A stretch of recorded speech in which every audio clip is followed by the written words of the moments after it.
Hey, what's up, everyone? Alissa Knight here. I am so grateful to be this year's keynote speaker at Bugcrowd's LevelUp conference. I want to thank Bugcrowd for allowing me to speak on my recent research, Scorched Earth, how I hacked 55 banks and cryptocurrency exchanges through their APIs. So without further ado, let's get started.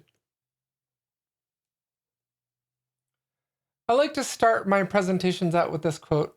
If I were to advise a hostile nation state on how to take down the US financial system, I would tell them to start with the APIs first.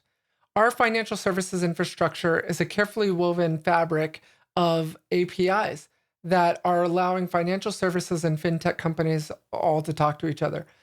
APIs are ubiquitous across every industry, not just financial services, but also healthcare and even passenger transport vehicles. Yeah, pretty much every car made after 2001 communicates with an API. So if you think you're not impervious to being hacked because you're not driving around in a Tesla, think again. Anyway, so this quote really just underscores the threat that we are all facing today, no matter what the sector is. We've moved away from this world of monolithic applications to APIs, where applications are talking to applications and devices to applications, all being powered and plumbed through APIs. APIs have pretty much become the plumbing for our entire world. I'm always telling people cyberspace is the ultimate equalizer.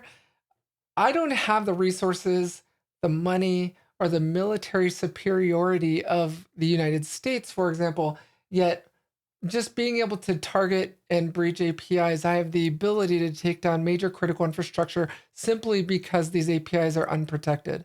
And this research that I'm going to be presenting to you today underscores how serious of a problem it can be when things like our financial system is not properly hardened with API security solutions. So for those of you who don't know who I am, and if this is our first time being introduced, it's nice to meet you. I'm Alissa Knight. I'm going to talk a little bit about who I am and my background, what the heck APIs are. I'm going to talk a little bit more about this research, the summary of findings, so screenshots and evidence in case you're thinking, you know what, Alissa, this sounds too crazy. There's no way you did this.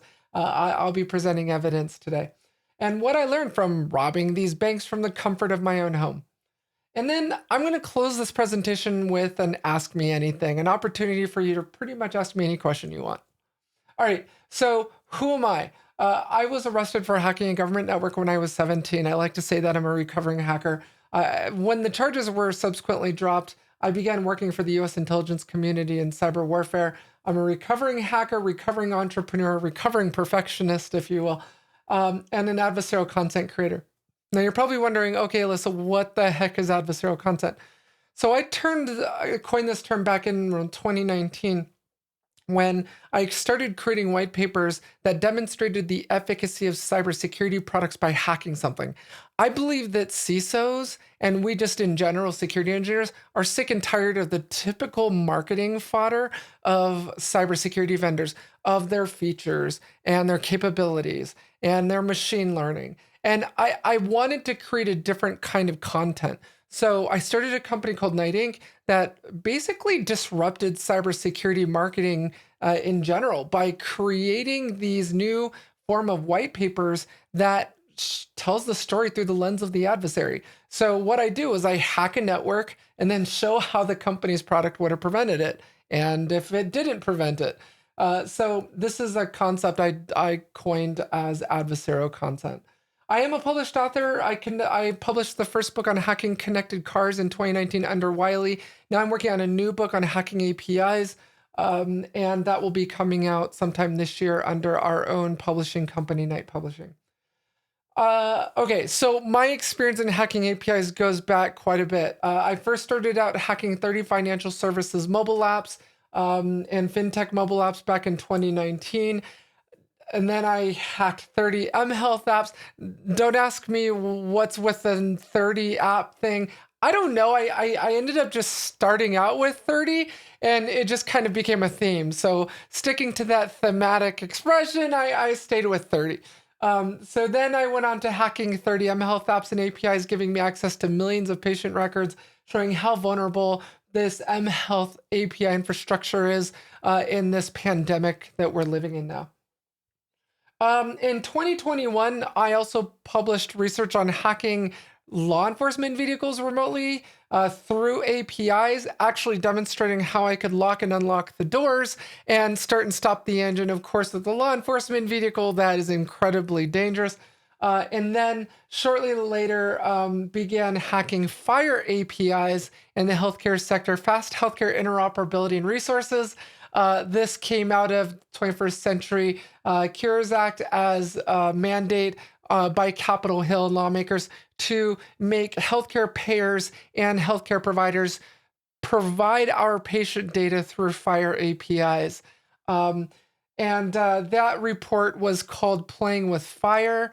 You can download that report as well. And I'm also a cybersecurity filmmaker. And you're probably thinking, Alissa, oh my God, you're doing all these things. What the heck? What's with this filmmaker thing?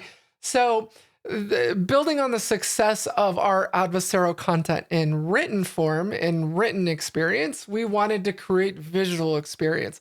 So my wife and I formed Night Studios, and now we are creating cinematic films for cybersecurity vendors, demonstrating the efficacy of their product in a story arc. So we are now filming in Hollywood and in Las Vegas, cinematic short films, basically bringing industrial light and magic to cybersecurity. And our new film is going to be premiering at AMC movie theaters at RSA in June. So we're super excited about that. All right, so let's move on. What exactly is an API? Right? You're probably thinking, okay, Alyssa, I don't understand. What is API? Well, when I walked into this, I really actually couldn't spell API.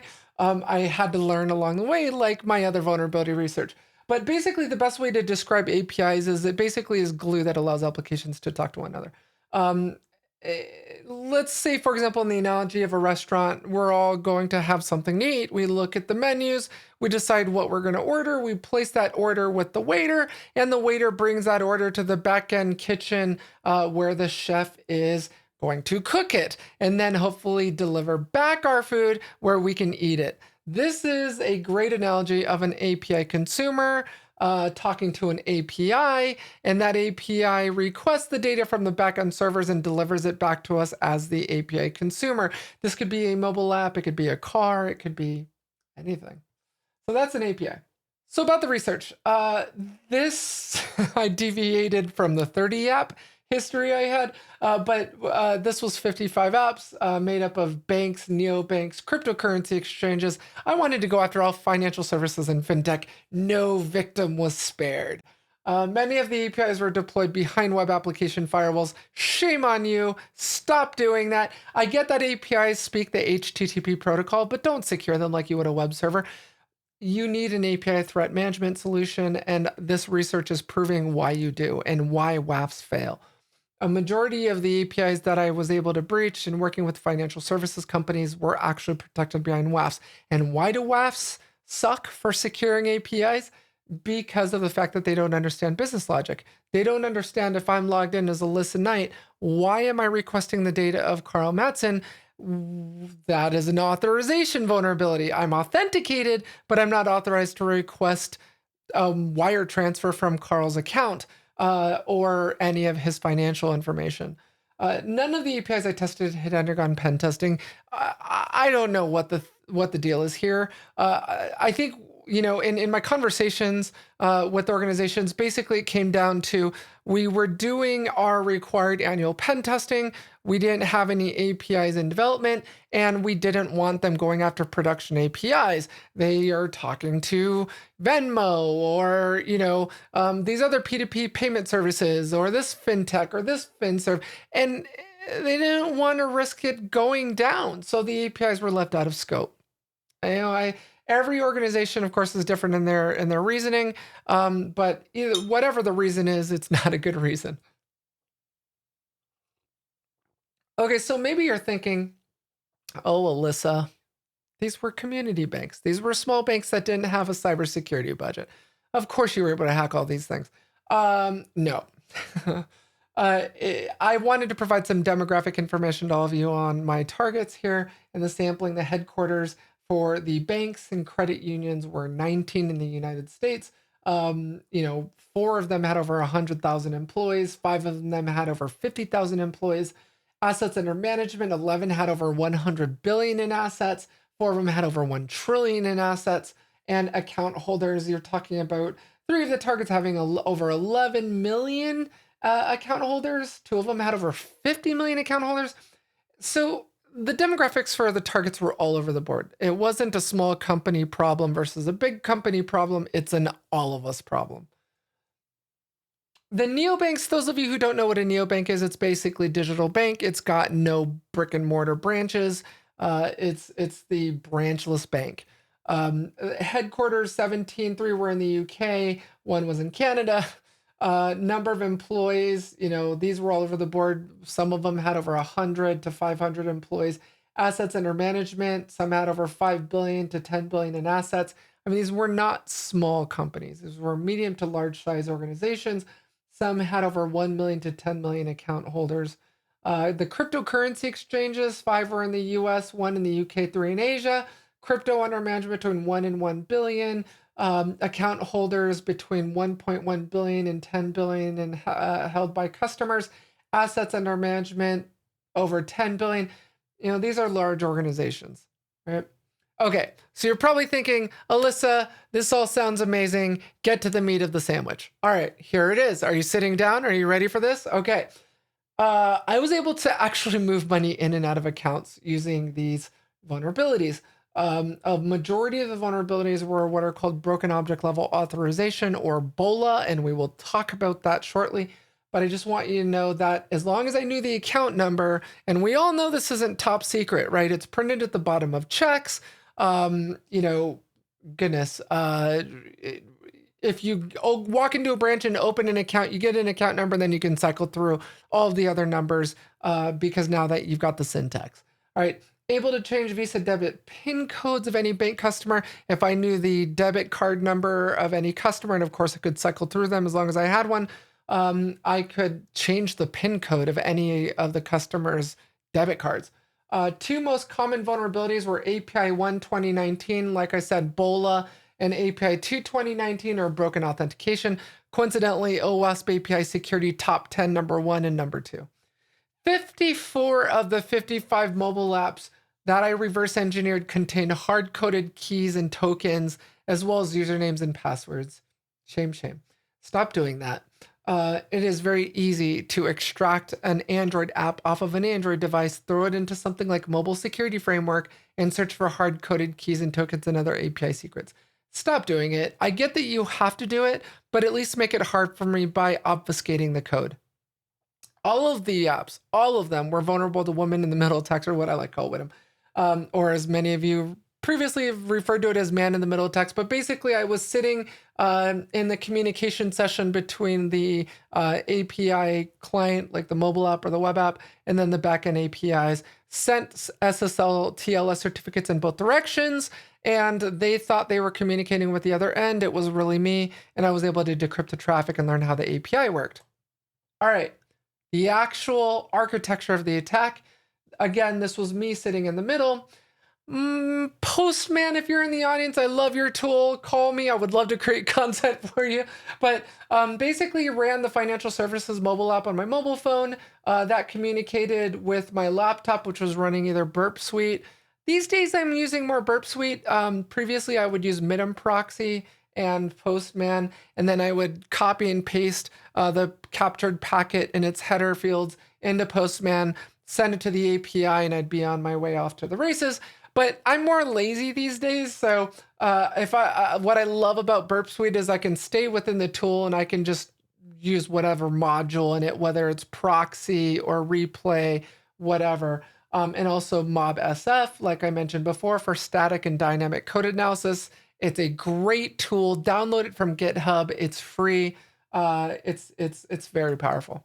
All right, so you're probably thinking, okay, Alissa, Ebola. No, not the disease that will kill you. BOLA. BOLA stands for Broken Object Level Authorization. I came up with this analogy. It made sense in my head. Maybe it doesn't make sense in yours, but this is how I like to explain it. Let's say Carl drives up in a Lamborghini. to a valet. And I'm like, I want that Lamborghini. I want to steal it. So I drive up behind Carl in my Daewoo or my Hyundai. Not that there's anything wrong with Hyundai, but I drive up in my Hyundai and I see that Carl gets the number 18 from the valet. I drive up behind him and then the valet gives me number 17. I walk off and then I use a Sharpie to change the 7 to an 8. And then I come back, valet, a different valet. I hopefully wait some time. Come back to valet with the ticket and then drive off with Carl's Lamborghini because he didn't actually authorize me to drive away with his Lamborghini. It's the difference between authentication and authorization. That's the best analogy I can come up with.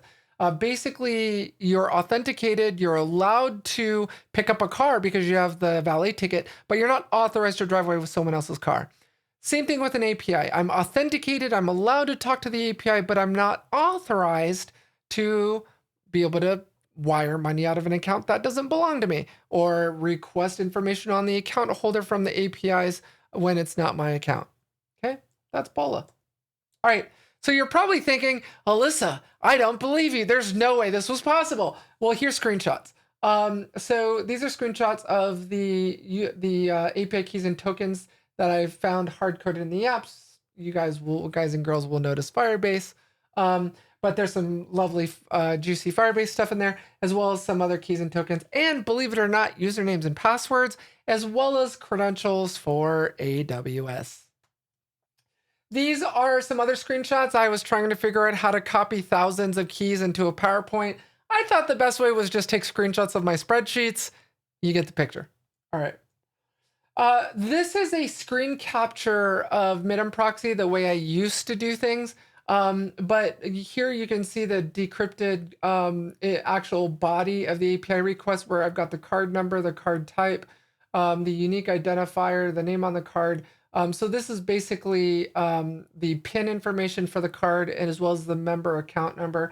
And then me just recreating it in Postman. Again, I love you, Postman. Thank you for your product. And then all of the data and information that I could send the backend APIs here, allowing me to then just change the PIN code to something else. And you can see a success here where I was able to specify a completely different card number, account number, change PIN codes, and of course, move money in and out of accounts. So in this one, I know it makes absolutely no sense because it's not blurred. No, this is not your monitor. It is not your eyes. It's me. This is real customer data. I didn't want to potentially compromise that. So I blurred all of it. But as you can see here, this is clear. This is not an error message. It's clear that this is actually the API sending data back to me. This was full account details on the account holder. Everything that the bank had on the account holder, I was able to pull out.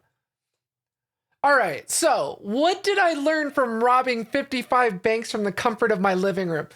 Despite it being 2021, developers are still not authorizing authenticated API requests. You need to authenticate and authorize. And again, this was systemic. It's pretty much found in every API I've ever tested. Organizations are also not maintaining asset catalogs. A lot of the banks didn't know that those specific APIs I was hitting were still out there. You cannot protect what you don't know you have, all right? That's very important to know. Find an API security solution that will let you catalog your existing APIs and will notify you of new APIs coming online. As a CISO myself, for a bank, I can tell you that one of the biggest complaints and issues that I had were the developers just throwing new APIs up into AWS or Azure and me not knowing about it. Shadow API problem, right? So context and security was another issue. Again, organizations are using WAFs. WAFs are looking for things like SQL injection, things you can build rules around, whereas API security solutions will be able to detect logic attacks like the ones I discussed, like BOLA. Many companies are actually transferring their risk. Okay, hopefully you're all still sitting down. This is the part where you're going to be able to hear a pin drop. Yes, one of the banks that I had actually hacked outsourced the development of their APIs in their mobile app to a third party. And that third party rinsed and reused that vulnerable code, and it affected 300 other banks. Oh yeah, that happened. I was on very long phone calls with the CEOs of the companies. it was a mess. If you're going to outsource, do not just ask for a copy of their SOC 2 Type 2 report and call it a day and say they're secure. Stop asking for just their ISO 27001 certification. When you're talking about APIs and how the criticality of what they're creating for you, you need to demand that pen testing be done. You need to trust but verify. You just don't want to transfer that kind of risk. If your APIs are breached, whose logo is going to be in the news? It's not going to be the company you outsource the development to. It's going to be yours, right? No pen testing. Guys and girls, you got to do pen testing. I don't know why APIs are not being deployed into development environments before they go into production. I don't understand how it's 2022 and we're still deploying straight into production. If you need to, have a mirror setup of your production environment for pen testers to hack. It's plain and simple. And that's it. You survived this keynote. So I hope all of you have an amazing conference. Have a great time. And this is your opportunity to ask me anything. And one of the last things I'll leave you with is if you're trying to figure out, gosh, I really like that Alissa Knight. How do I support her? Subscribe to my YouTube channel. Watch my videos. As cybersecurity influencers, which by the way did not exist 22 years ago, the best way you can support us is to watch and read our content and reshare it. Subscribe to our channels. Follow us on Twitter and LinkedIn and talk to me. Reach out and talk to me. Say hi.